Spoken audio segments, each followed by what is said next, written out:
All right. So specifically what's going on today, really looking at analyzing when we analyzed our data the other day, looking at our areas of need.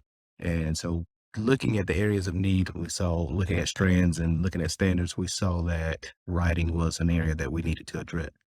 So what Dr. Scalata with her today, what we've done is been able to get some ideas of how to address those individual needs at our building. But going back to what you have given us, um, the data that we've been able to analyze within our building and talk to our team about has been vital to closing those gaps and making those and closing that achievement gap, but also addressing all students.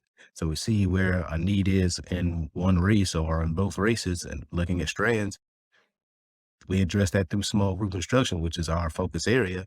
And that's the way we close the gap because we're meeting the needs of the individual students instead of being generic and only meeting the needs of or teaching to a certain content where we can teach the individual needs of each student. So let me ask you a question. Ethnically. Because of all the data that we have analyzed at Ooh, it's a EdPower, lot.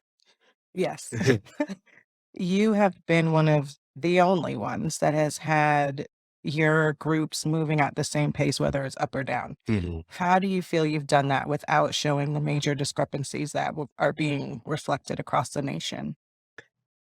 I think what we have done is focused on the individual needs of students. So small group instruction within our intervention programs, we'll like, pull out 3 or 4 students at a time. I mean, the best way of instruction is one-on-one. If I could teach a student one-on-one, find out all about them and then cater to their needs and then bring them along to where we need to be, I think that's what's best. But in a classroom of 25, that's not really viable. So, and then next best thing is small group instruction. And we're not differentiating the groups. We're actually looking at individual needs of students. So it could be a small group of 2 or 3 black boys and a white boy and a white girl and an Asian kid. Like all of those could be all together.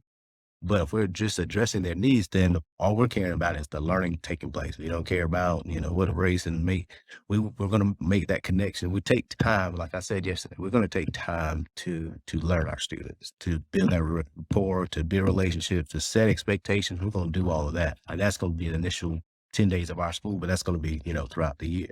So we're going to be intentional about that.